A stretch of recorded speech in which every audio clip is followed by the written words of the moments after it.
And now I'd like to transition into sort of a longer setup, the reading series for this week. The reading series for this week is something that it's one of these things I found on Twitter a while ago, and I've been waiting for sort of like the Ross Douthat sailboat story or the Rod Dreher canon. I've been waiting to introduce this character and like this particular storyline into the reading series, and I think today is the right time to do it. And that storyline is the saga of Boston Globe columnist Jeff Jacoby and his teenage son. Now, this one is very obscure because Jeff Jacoby is like a D-list David Brooks. Like I said, he's been writing for the Boston Globe, and he's like sort of your bog standard, like sort of square ass, like nerd conservative. He's like David Brooks, except he writes for the Boston Globe. And I'm just going to give you I just went to his the Boston Globe and just clicked on Jeff Jacoby, and I just want to give you the taste of like what his most recent articles were. Just the headlines here. A sad spectacle in St. Louis. If character matters, electing Clinton or Trump would be a moral disaster. Why Boston can learn from Houston's non-existent zoning code. Campaign it just, this is just boring conservative dad pundit stuff. I do like that one. I see it. The one you were going to start saying. Campaigns so long they make children cry. Oh, this is a good one. Think of the children. This is a good one. When murder is punished with death, fewer criminals will murder. That's true. Dude, just based on math. It's just math, yeah, people. Clear math. Get rid of more of them. Now, the reason... Holy shit. Jeff Jacoby, wait. I got to drop it. Felix is looking over my shoulder here. But the reason that Jeff Jacoby makes a perfect entry into the Chapo canon, because for years now, Jeff Jacoby has been doing a thing where he writes an annual column that is an open letter to his son. His son is named Caleb, which is it's like Cody, it's like Colby. This is it's right in the wheelhouse. This is some real Carl Diggler Chapo shit. This is right in our mythology. I just want to point out, if we scroll back up to Jeff Jacoby's picture, he looks like white Arthur. Oh my God, he does. Holy shit. Wow. Holy shit. This is he has one of these news cartoon avatars or whatever that looks like nothing, Hunter Walker. That looks nothing like the real person. Remember when Jennifer Rubin at the Washington Post had that almost Al Hirschfield style portrait of her? So yeah, this is Jeff Jacoby writing in the Boston Globe, writing open letters to his own fucking son. And just imagine that you're this kid, all right? There's going to be a turn to this story, but here's the setup. This is primo Jeff Jacoby hours in his annual open column to his son. The title of this is from 2005. The title of which is "Where Did Our Sweet Boy Go?" Oh my God. And it's in parentheses underneath the headline. It says, Jeff Jacoby writes an annual column in the form of a letter to his son, Caleb. Bear with him, folks. I like that it's implied we can't stop him from doing this. It's in his contract. Yeah. You don't have to read it. He begins, my beloved Caleb. I used to think that I had this fatherhood thing down pat. For your first 5 or 6 years, you were such a charming and lovable kid. Friendly, bright, cheerful, affectionate, that I imagine Mama and I must be doing everything right. I figured we were natural-born parents, the way other people are natural-born pianists or natural-born first basemen. But then, quite to my surprise, the sweet and lively Caleb we were so pleased to take all the credit for was abducted by aliens and replaced with a sulky, sarcastic grouch we didn't recognize. Over the course of the past year, Mama and I have repeatedly found ourselves wondering, who are you and what have you done with our son? This is off to a great start. This is off to a fucking great start. Okay, maybe that's putting it a little strongly. You're still a terrific child, and most of the time it's a joy to be your father. I'm delighted by your interests and enthusiasms. Enthusiasms. Enthusiasm. A man is to As become- a man becomes preeminent. A Caleb becomes preeminent. He's expected to have enthusiasm. He says, from your voracious reading to your strength as a swimmer, it's great that you're still innocent enough to enjoy a Winnie the Pooh movie, yet sophisticated enough to play chess and make up crossword puzzles. I guarantee you those crossword puzzles suck. Terrible. He's making up crossword puzzles, but the answers to every one of them are like bone, kill, meat, death. And so he praises his son for another paragraph, but then he says, but as splendid as you so often are, Caleb, you can also be quite awful. Open letter to my shitty son. Dude, this is in a newspaper. He's writing this in a This newspaper. is amazing. Holy. At times, your shit. manner is shockingly disrespectful. You mimic mama and make faces when I scold you. You respond to criticism by laughing or rolling your eyes, or you mutter whatever with all the disdain at your command. You get surly or angry and snap at us rudely. You've even written poison pencil notes and left them for us to find. Quote, I hate you. You're a bad mother. God damn, Caleb goes hard. Jesus Christ. Caleb has to be a listener. He has to be a listener. Hey, He's Caleb. absolutely a gray wolf. Yeah, shoot us a DM or something. We'd love to Yeah, talk to you about this. If you are Caleb Jacoby, fucking get in touch with us, please. Hell yeah. We'll interview you on the show. Dude, here's the fucking turn.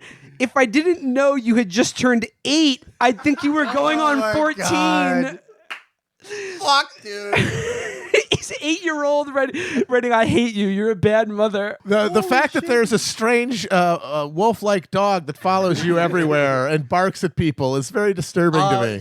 Sometimes you're a great kid. Other times your eyes turn black and you say the true name of God to me. He's like, Caleb, let's not forget our disastrous trip to the baboon sanctuary. Time you made the nanny kill herself. Really made me raise my eyes, It's Caleb. all for you, Caleb.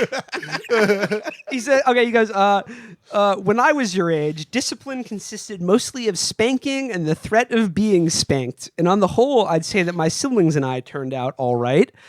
But I've discovered... Certainly a great parent. But I don't really like hitting as a form of punishment. So I'll just fucking own you in the fucking national He goes, newspaper. but Mama and I do want you to learn that bad behavior leads to bad consequences, just as often as we use incentives and rewards to teach you that good behavior leads to good consequences. When you insult a teacher or babysitter, we make you write a letter of apology. When you act crudely at mealtime, we send you away from the table. For other offenses, you've had to write punishment sentences or lost the use of a toy. He goes on, he says, all my love, Papa. Okay, so that was in 2005. I'm going to say, I would gonna say absolutely 100% that if, as I was an 8-year-old and I had a choice after being bad, do you want your dad to spank you or do you want your dad to write an open letter to you in the local newspaper about how you're a shitty kid? I would take the spanking. Okay, so that was in 2005. So let's follow up with another one in 2009. Like I said, he's still doing this. This is annual. Now, this one, he opens talking about Passover, the Jewish festival of freedom, and he goes on describing a lot of the Seder rituals and quoting from Exodus, blah, blah, blah. 4 cups of wine, 4 terms of redemption, 4 questions. The number 4 certainly plays a prominent role, blah, blah, blah. I've been thinking about another quartet, the 4 sons in the Bible, 4 types of children. Teenage Mutant Ninja Turtles. Yeah. So, no, he goes on, and then he answers, 1 son is wise, 1 wicked, 1 simple, and 1 doesn't know how to ask. Which son are you? Yeah, the headline of this column is, which son are you, Caleb? Holy shit.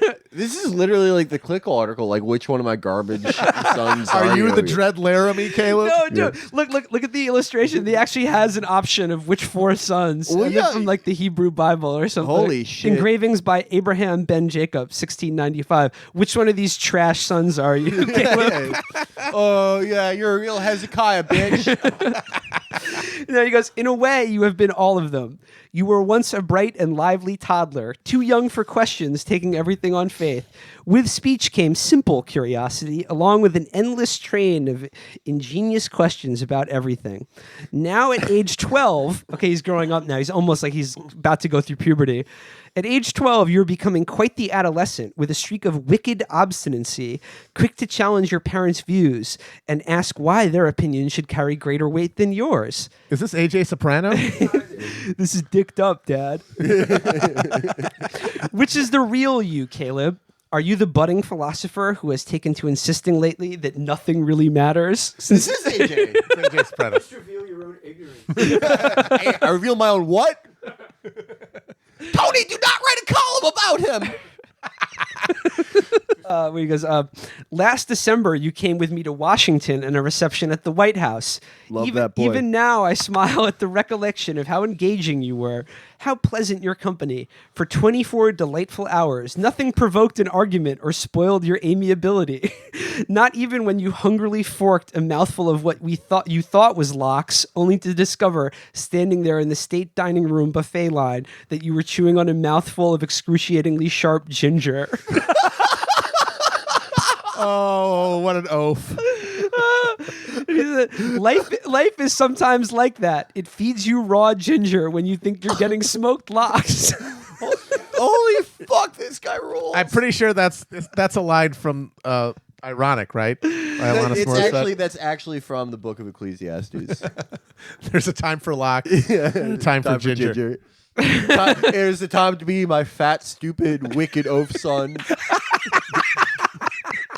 What the fuck? Like, if you're like a fan of fucking Kevin Jacoby or whatever, Jeff Jacoby, I don't care. What? If you're a fan of Jeff Jacoby, you're like, I like what he says about black people pulling up their pants, but that weird letter he writes about how shitty his son is every year. So he says, fuck. He says, no one escapes occasional disappointments or unwelcome surprises, and one aspect of maturity is being able to meet them with equanimity. I can't say you always manage it, but just as your 12-year-old body increasingly prefigures the man you're becoming, your behavior and temperament today, even with the storms and stresses of adolescence, are gradually resolving themselves into the good, upright character that I'm confident will be your hallmark tomorrow. Holy shit, I can't wait for next year. What happens next year? I have a prediction. Dear Caleb, stop jerking off in the guest bathroom. I didn't mention it earlier, but I did love in all these columns where he refers to his wife as Mama. Mama. He's like Mama That's and I. very psychosexual. It's very Texas Chainsaw Massacre. Okay. So those are two. Actually, we should link to there's a whole fucking archive of these letters to Caleb, and you can sort of participate with Jeff watching Caleb, the fail son, grow up. Okay. Oh my, yeah. It's like a fail son boyhood. Yeah. Okay. I can't wait. I mentioned that there was a turn to this story. No, Caleb. Okay. This is from 2014, so this is after he's been a teen for a while. He really looks like a Caleb. I'm reading here. This is from Mass Live. This is from Massachusetts website. I'm reading from the headline now. Missing teen Caleb Jacoby, son of Boston Globe columnist Jeff Jacoby, found safe in New York. Holy fuck! And it says, wait a minute. Why would he want to run away? I don't understand. Says, missing teenager Caleb Jacoby is safe. He was found in Times Square in New York, the Brookline police said Thursday That's such evening. a fail son place to go. It's like Midnight Cowboy. I want to go to the M&M store. Hey, I'm gaming here. The Brookline police announced via Twitter just before 9 p.m. Caleb Jacoby has been found safe and well. The Brookline Police Department posted on its website around 9:45 that the Brookline Police, working with other agencies, were able to provide information to the New York City Police Department that Jacoby may be in the area of Times Square. Jacoby, 16, of Brookline, had been missing since 12:30 p.m. on Monday. He is an 11th grader at the Maimonides School, a Jewish day school in Brookline. Jacoby is the son of Boston Globe columnist Jeff Jacoby. Of course, in this article, they don't mention the fact that he'd been written about annually. He's been owned viciously every year in the national newspaper. At least by once his a year. father. At least once a year. At least. Yeah, no, he says, Jeff Jacoby said via Twitter, our prayers have been answered. We are thrilled to hear from the Brookline police that our beloved son Caleb has been found and is safe. Words can't express our gratitude for the extraordinary outpouring of kindness and support we have received from so many people. All we can think of at this moment is how wonderful it will be to see Caleb again and shower him with love. Can you imagine Caleb in the back of that car being driven home from New York City? Oh, that would suck. I would fucking hate to be Caleb. He was sleeping in the Bubba Gump shrimp bathroom. Again, perfect ending to a perfect story. I mean, who could have predicted that he would have run away from home? Yeah, it does make me want to know I want an update. I want to know what he's up to these days. Okay, now this is from the forward. Hell yeah. where it Forward, says, best Jewish magazine. Hell Jeff yeah. Jacoby breaks silence on teenage son Caleb's disappearance. He says, in his latest column, Jeff Jacoby described his panic and anxiety upon discovering that his son was missing. What are you supposed to do when your teenager has been gone for hours, 6 hours, 12 hours, 24 hours? When you've called the police and given them the information, all the information you can think of. What I like about in all of these things that are like the outpouring of support, he's so happy to be like, they're really skirting the fact that this kid just ran away. Yeah. During the worst ordeal of our lives, my family experienced the best that human beings are capable of, he wrote. That was a blessing I'll never forget or ever cease to be grateful for. You know he was so pissed at Caleb for this. He was so Caleb. You made me look like a fucking asshole. He wrote like a 5,000 word article about how shitty Caleb was, but he couldn't publish it. He couldn't like edit it down, so he's just like he put it in his desk, and like when he gets really mad, he reads it and adds to it. That's like Seymour. Like it was too explosive for Boston Globe, and Seymour Hirsch was like, I could get the manuscript about how shitty Caleb is in the London Review of Books. I talked to the my General Flynn said that Caleb is even shittier now at age 16 than he was at age 12. He was a horrible, oafish child at 12, and he is a massive piece of shit at 16, and the people have to know. He's a complete moron. He's a chiver. He does NoFap November. Oh my God. Okay, listeners, if you know Caleb Jacoby or are Caleb Jacoby more likely, please reach out to us. I want to know about your few days of freedom in New York City. What you did walking around Times Square, like those few precious moments and you were away from your... Yeah, how did that slice of Sbarro taste? Did it taste like freedom? You know that the dad just like makes them eat shitty kosher pizza. He was just like so excited to get like Hawaiian pizza or some shit. Oh my God.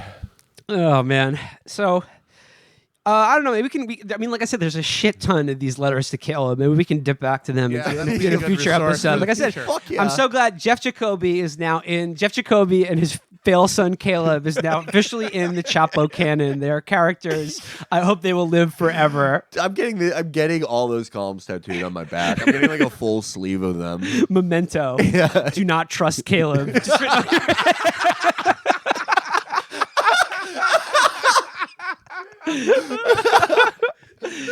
Don't believe his lies. He didn't just go to soccer practice. He's in New York. He fucking ran away.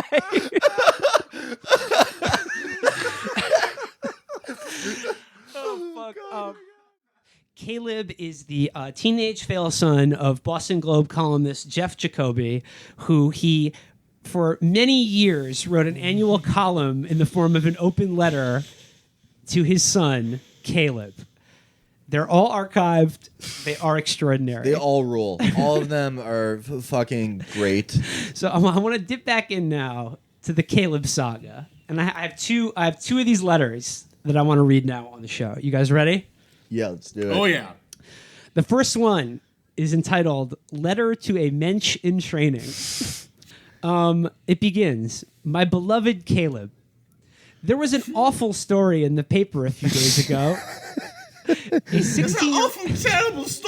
16-year-old Brighton high school student, it began, has been charged with slashing a 14-year-old girl's face with a razor blade in Dorchester Park, leaving a gash that required more than 100 stitches to close. The story was on the front page of the Metro section, along with a large photograph of the 14-year-old. Her face is now disfigured by an angry red scar stretching from her forehead to her lip. She said she and some of her friends had been challenged to a fight by another group of girls and had been told that if they didn't show up, the other girls would find them and beat them on the street. I made a point of showing you that story so we could talk about it. Such violence and intimidation are far removed from anything you've ever experienced, Caleb. But you're no longer too young to know that many other children are not so fortunate, including some in your own backyard. When we talked about that news story, I told you that safety is one of the reasons Mama and I send you to the Hebrew Academy instead of public school. You've never seen a fist fight, never mind a gang brawl with razor blades. When you first read the story, you weren't even sure what a razor blade was. Oh my God. This is so good. Here's the kick. So he describes this violent razor slashing in some shitty neighborhood in Boston. And he said, I wanted to talk to you about this, Caleb, and discuss this news article with you. Here's the kicker. He says, now, as a 9-year-old... Well, is this after the terrible phase that we talked about? I believe this is pre his bad-mouthing phase. This is his sass talk. Yo, No, holy because shit! This had the opposite effect. It had the opposite effect because he wanted to scare Caleb straight, but by like opening him up to the big scary world, Caleb's like, I want to see a fist fight. I want to see a knife fight. I'm gonna go to Times Square and see it all go down. Yo, he fucked Caleb up. There's one more section from this article I want to read. So he says, blah, blah, blah. The most your parents and teachers can help you do is equip you to make the right choice. So we work at it, always keeping an eye out to reinforce the better angels of your nature. Again, he's fucking 9 years old. Yeah. When you brought home your report card in December, I wasn't thrilled with the grades you had gotten in behavior, self-control, and respect for your teachers and peers. Which is why I offered you an incentive. If on your next report card, all your behavior marks went up, you would be rewarded with one of the I Spy you like so much. There's a link on I Spy. I Spy is a book of picture riddles. Okay. Train emoji, baby. Chew, bitch. Hell yeah. It said 3 weeks ago, your second report card came home. And what do you know? Your conduct and character had improved across the board. Way to go. Good work, Caleb. Good work, Caleb. Do you remember the just the dread, or at least, I don't know, maybe I'm unique in this regard, but the dread you had of the report card coming home and that you just having your parents see it and having, to explain yourself. And then imagine knowing not only will that happen, but it will then be published for at least the entire city of Boston to read in a national paper after that. It sounds horrifying. Yeah. Mr. Jacoby, just making sure we're running through a spell check about your column about your pussy son who had bad behavior. Before everyone in America reads it. All right, we're sending it out. Okay, so that was the first one. I think that's sort of a preface to this one, which is really good. It's called Testing the Sales is the name of this letter. It begins as they all do. My beloved Caleb. Not long ago, I stumbled upon a document you created on your computer. It was titled... No. Oh, no. Oh, boy. It was... Oh, no. Oh, boy. It was titled Rules and Suggestions for Stealing Candy.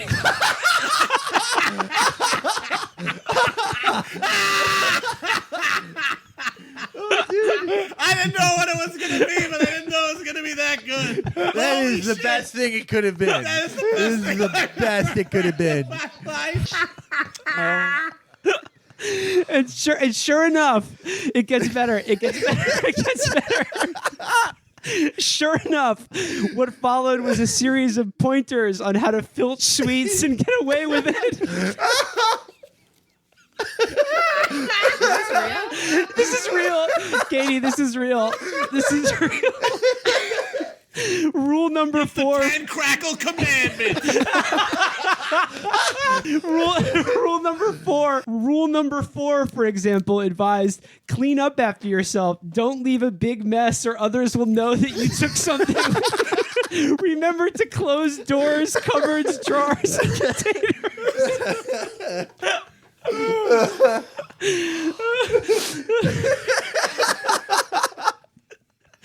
But Caleb, okay, so this is in 2000. Caleb is now 11, I believe. Oh my God. It was certainly a brazen piece of writing. It was also, I couldn't help noticing, well organized and carefully spell checked. To your credit, you didn't deny authorship when I confronted you with it.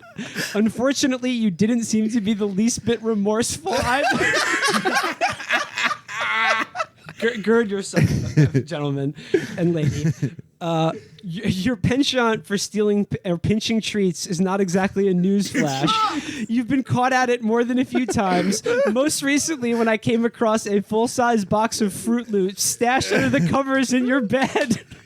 He takes Ambien. Mama was aghast when I showed it to her. By now, she's decided you're well on your way to a criminal career. Again, sorry, not to be like the most stereotypical Jewish mother in the world, but this is fucking ridiculous. He's going to be fancy goods.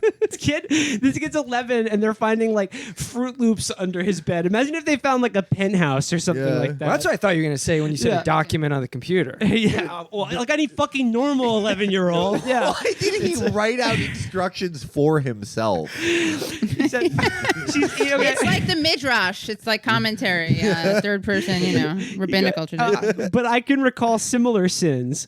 Sneaking down to the basement freezer, for example, spoon in hand to gorge on ice cream when no one was looking. Oh, it's the spoon theme. Or pilfering chocolates from the food locker and refusing to fess up, even though it meant letting suspicion fall on my siblings. What's a What food is locker? a food locker? What I know. That's like a foot locker. The sins of the father have been brought down to Yeah, the son. exactly. It's true. They have like 50 refrigerators in I this know. asshole's house, and they're like, Caleb, for some reason you're obsessed with food. He lives in a freezer. Caleb, I actually. caught you in the 11th freezer. Why are No, you so not obsessed in the with treats, freezer, in the you food fat locker. little asshole? In the food locker. Guys, I'm sorry. I have to read this entire. I have to read this entire one. It's make me really hungry though. I'm not gonna lie. I really want chocolate. I want to in read the particular. document. Yeah, me too. Yeah. Save to folder Caleb_food_theft.xls. These are actually the top secret documents that Eric and Ivanka and Donald Trump Jr. have access to now. Are the Pentagon candy stealing If files. Podesta got his hands on this, this would be like pedophilia. He would have been able to get more kids to go into his van. Exactly, that's what I'm saying. You can't let him see it. There's now actual like spit on my computer screen from reading this. Oh but my God. What okay. does the Jewish pedophile say? Really quick. What does the Jewish pedophile say? It's related. Don't worry, it's related. Ooh, kid, easy on that candy. Yeah. That's the one my mom told me. No. What did you? That's funny. It's another. No. What did Jewish pedophile say? Hey, kid, you want to buy some candy? Okay, he continues. Nowadays, it's what comes out of your mouth, not what goes into it, that is more likely to get you in trouble. Does he have a case of verbal diarrhea? Wow. At times, you seem to go out of your way to give offense, spouting ill-mannered comments or mocking jibes that you know quite well are going to provoke a backlash. As a tween, quote unquote, I could be like that too. Time and again, I would pop off, pushing my teacher's buttons with obnoxious remarks or inappropriate wisecracks, frequently getting kicked out of a class as a consequence. I wasn't nearly so insolent at home, where my parents believed in corporal punishment and lived up to that belief. With you, it's the other way around. The backtalk and insubordination you save up for your parents, while at school, your teachers sing your praises and tell us how courteous, mature, and pleasant you are. I'm Dude, he's kinda so like that. pissed I would off at kinda his like kid. that. I'm Yo, not he gonna lie. fucking hates his kid. Yo, imagine if you're this asshole's editor and you're like, are you sure you want to run this? This is 500 words about what an obnoxious little fat treat monger your son is. Are you sure? Like, this is a national column, Jeff. This entire article is basically an invitation for all of his classmates to stuff his locker with fucking donuts and like pelt him with fucking No, you know what spars this is- as he walks down the street. This is exactly like fucking Gomer Pyle in Full Metal Jacket Yeah. when he finds It the is! jelly donut in his locker. Yeah, yes, no, he it had is. a Foot Locker. That was his Holy Foot shit. Locker. Foot Locker, that's and he what- goes, yeah. you eat it, they're paying for it.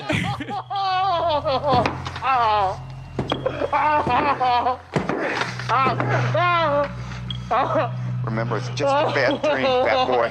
Ow! This guy has major food issues though, Yeah. that his kids is obviously inheriting. Well, Oh, yeah. Jeff Jacoby is a chubby motherfucker. Yeah, if you he's look a up beach. picture. Yeah. Full figured. I mean, we Jeff prefer. Jeff is upset that he has to buy treats for two. He has to account for Caleb's Sorry. thieving. Jeff writes, I'm quite willing to live with your occasional pique and petulance if it means the rest of the world sees you at your best.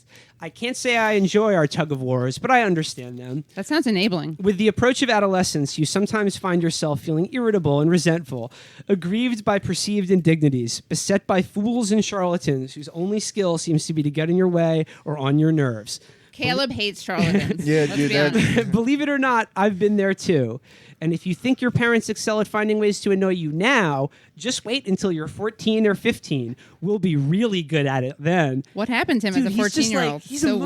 weird. It's so I'm just oddly picturing specific, too. there's the When you're Caleb 14 and a half. Caleb in his bedroom, and Jeff comes in and asks, like, where did you, with the document printout, where'd you learn Yeah. to do this? He goes, Yeah. I learned it from you. Yeah, exactly. Totally. Stocking food all over. Totally. Yeah, Yeah. because like I Jeff, really- probably Jeff's Yeah. first columns for the Boston Globe were like how an adult's guide to finding treats in the office. Yeah, exactly. They're like, that's what created his star. He won a Pulitzer Prize for his My treat columns. my dream now is that Caleb is going to grow up and write a tell-all memoir called My Asshole Father.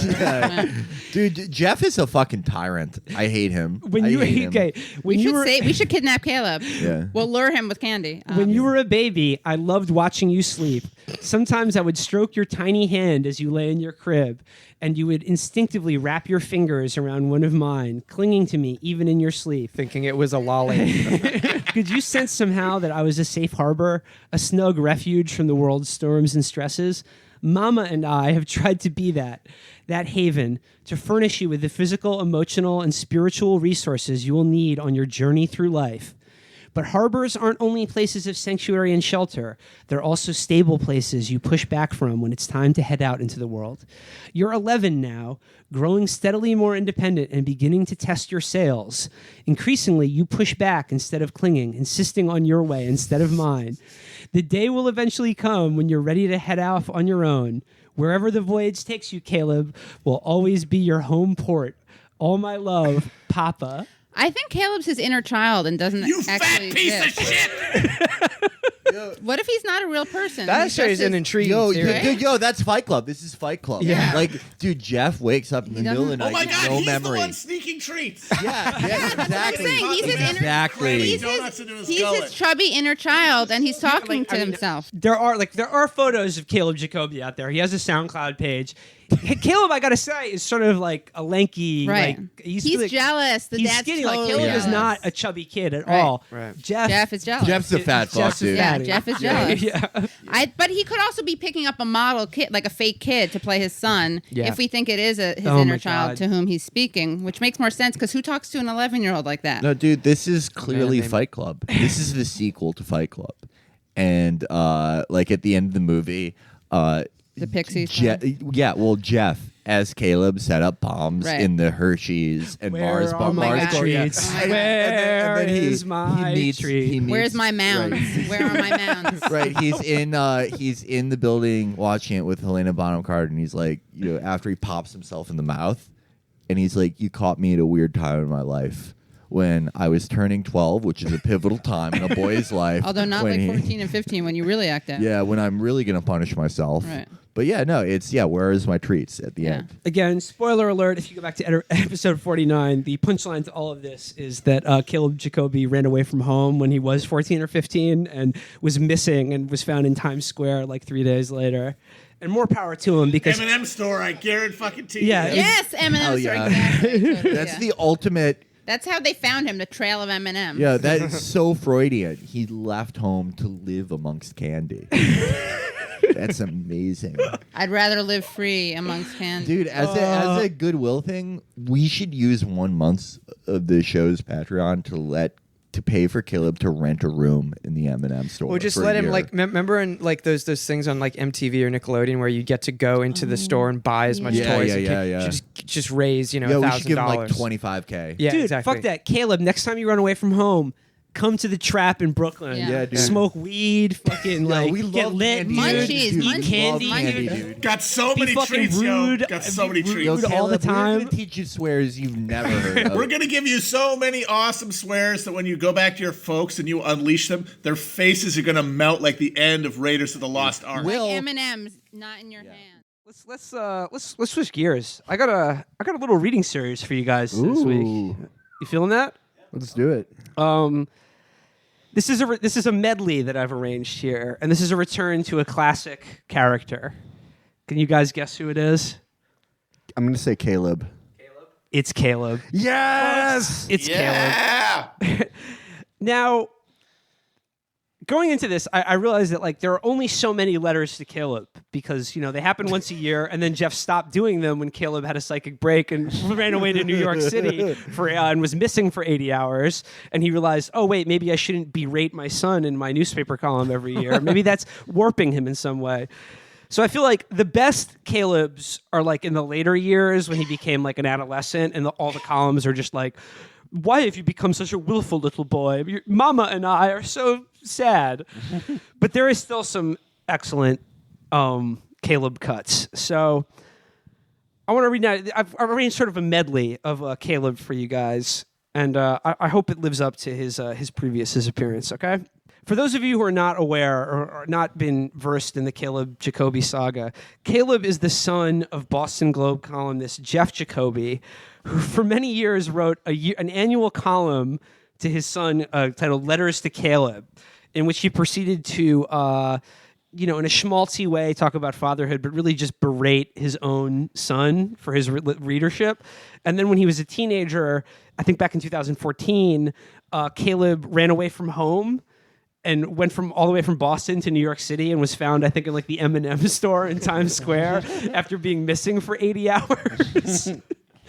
And the letters to Caleb that I discovered as a result of this are sort of like the Rosetta Stone for why and how this happened. So, like I said, this is a letter written to a very young Caleb, and it begins, "My beloved Caleb, you gave me a real jolt a few nights ago. You had just gotten into bed for the night, and I was sitting with you so we could talk for a few minutes before saying goodnight. Papa, you announced, I will get a gun." I couldn't have been more startled if your heads had spun 360 degrees. Not that I am a gun hater. On the contrary, I think that in the hands of honest people, guns do more good than harm. But if there's one thing to understand that intellectually and something different to hear, I will get a gun come out of the mouth of a child who is just turning 3. Holy shit. Especially when the papers are reporting a horrible story. In Michigan, a first-grade boy has shot and killed a first-grade girl. A gun? Who could have put such ideas in your head? And then I remembered. I did. Oh my God. He goes on to talk about how he read Caleb a Peter Rabbit bedtime story that included some guy using a gun. It goes on and on like that. But I just like the opening scene of just, Papa, I will get a gun. Instructions on how to go into a gun show. Get a 40 cal and mop your dad up. Okay. But like this whole thing about like, he's talking to like his 3-year-old and he's like, do you know that a first grader killed another first grader the other day? This is a repeated theme throughout these And it's columns. also like kids say stuff like that all the time. Yes, absolutely. Okay, this is another one. This is called Messages to My Son. My beloved Caleb, you're 10. I can't believe a decade has elapsed since I wrote the first of those annual letters to you. Oh my God. 10 glorious years of just punishing psychic abuse. He's been punishing Caleb and browbeating him like since he was a zygote, basically. An infant, yeah. You were only 16 days old the first letter began. See, at 16 days, this kid was already You're screwed. a selfish, Yeah. terrible baby. Pumping this into this pregnant stomach. I marveled at the emotion I felt for an infant I barely knew and prayed that life would bring you many blessings. But the real point of that letter was that I was already thinking about your character and how much I wanted you to grow up to be decent, kind, and honest. Like every parent, I want you to do well, I wrote, but more than anything else, I want you to do good. 10 years later, I know so much more about you than I did then. I know that you have a good mind and are an avid reader. I know that you love vanilla ice cream, but recoil from grilled cheese sandwiches. What an asshole. Caleb, what the fuck? The fuck, Caleb? You know how good Weird. grilled cheese sandwiches are? Warning sign. I think that's in the dark triad. If you don't like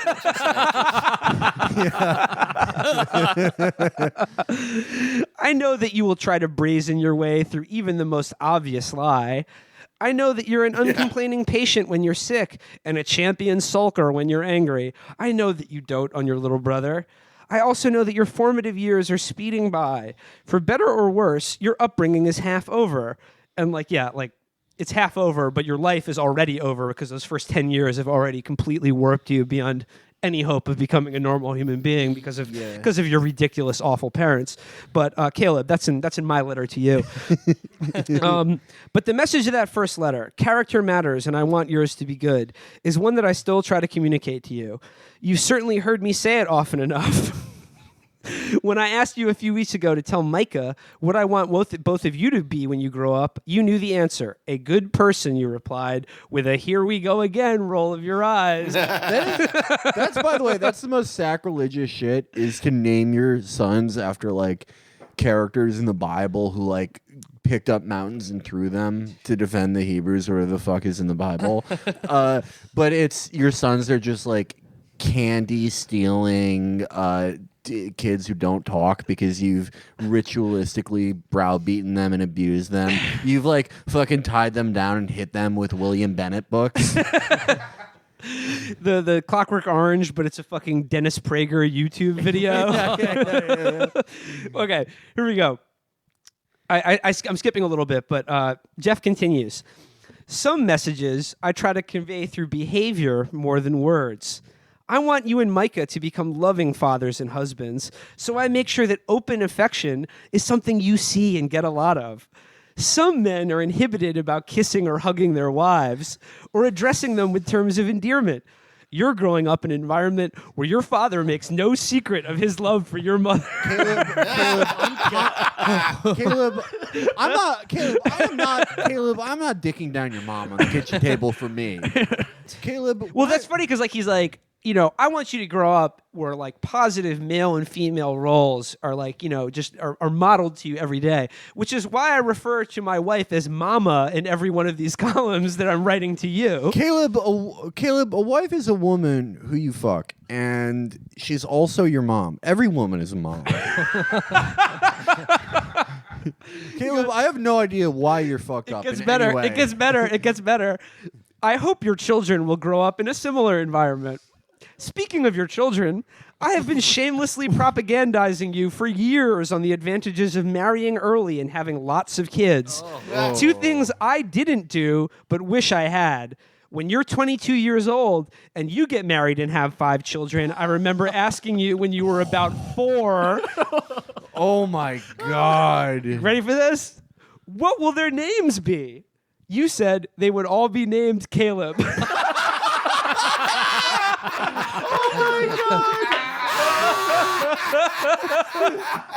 Motherfuckers, the George Foreman of Brookline.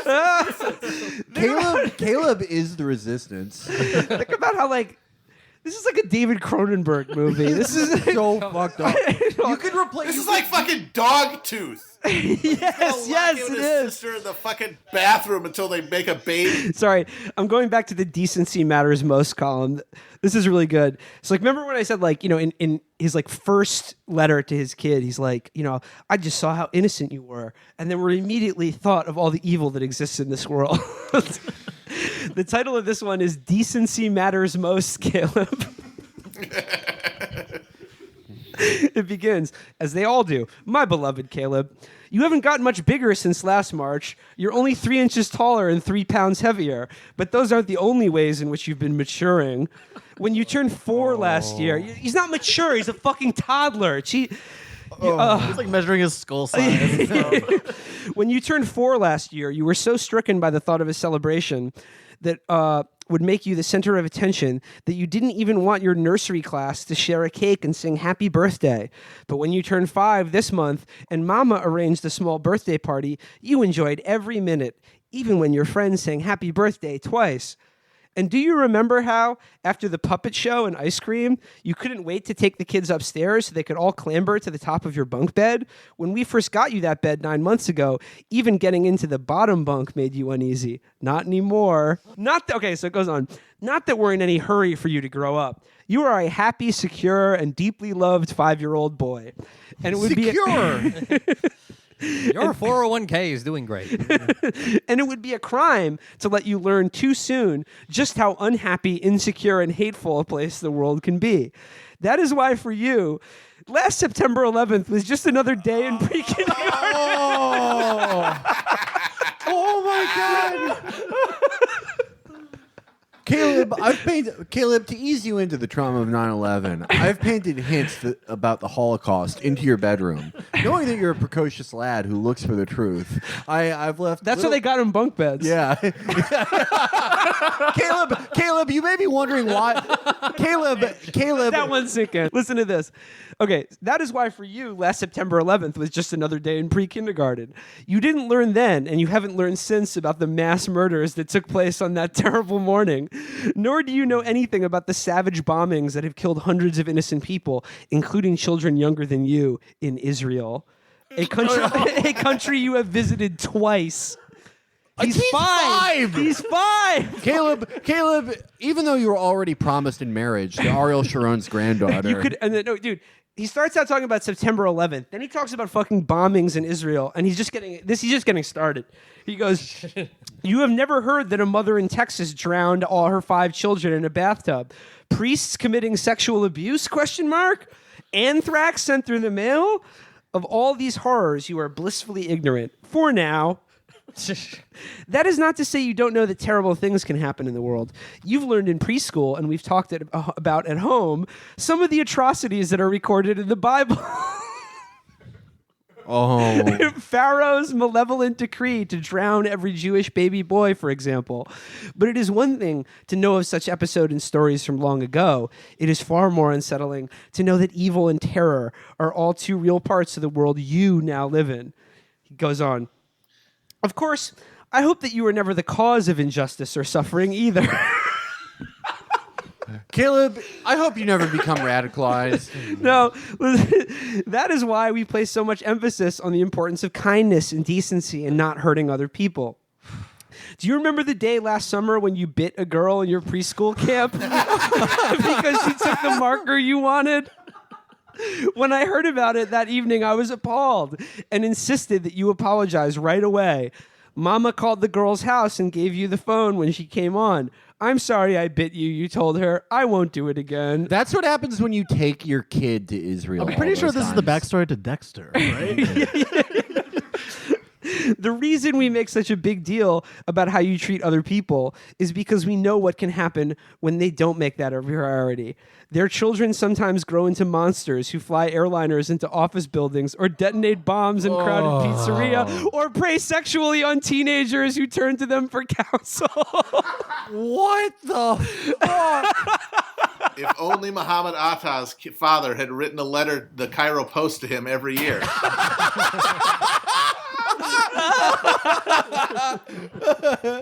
Oh my God. How many? Caleb Jacoby, everybody. How many of y'all like Caleb? How many in Caleb's family like Caleb? Now this is 100% real. I'm with my horrible, selfish son on top of the Empire State Building. Caleb could be our best material. We've laughed the hardest to Caleb. It's out of the reading series. It's the funniest reading I've series. popped blood vessels laughing at Caleb. Oh, Caleb. How old is he now? He's like a teenager. He 19. makes what Caleb does now. He does beats. He's like a SoundCloud rapper. He makes on the beats. crack, ho. It's your next beef. Caleb the fucking sound. Caleb is like a SoundCloud beat producer. Caleb Jacob, you already know who it is. Caleb is actually Young Chop. Yeah. The guy who they say is Young Chop, that's just somebody they hired, but it's actually Caleb. He's like, Caleb, my young boy, my beautiful young boy, Caleb. If you grow up and people don't trust you, I will shoot them. Caleb, my sweet boy, the kind of boy you are now informs the man you'll become. I hope that when you're older and hear somebody in a barbershop talking sweet on Chief Keef, you fucking whoop their ass. Yo, Caleb Jacoby, producing Benzino's new album. Yeah. No, it's look it up. Like I mean, like I said when we first said, I'm not making fun of Caleb. I'm glad Caleb he's doing seems like beats. a good. He seems guy, like he seems like a good Caleb guy. has been through enough. Yeah. But like all his beats have titles like On the Grind, Resilience, Hard Work. He's definitely gonna have 5 kids by the time he's 22. I'm totally confident of that. Just like how Jim Davis is the final authority on canon, Jeff, Caleb's father, is the final authority on all Caleb canon. So actually, I'd like to use this as a plea now to Jeff Jacoby. Jeff, please start writing these letters to your son every year again. Please. I can't deal that like it's a limited run on these. I need more. Wait, doesn't he have another kid or something? Like Your he writes- entire style is chump. Oh yeah, he has a younger brother, Micah. Jeff Jacoby, please start writing letters to Micah now. There's still time. That's a really good question. Like, why doesn't he write these to Micah? You want to hear something fucked out? Yes. I think it's because Micah's adopted. Oh. He talks about that in the column. I don't know. Only my blood gets my letters. He has someone else write a letter to him. As a child of adoption myself, I think that's mega fucked up. That's, yeah, that shit's fucked, yeah. If you're going to be writing letters to all your kids about how selfish they are.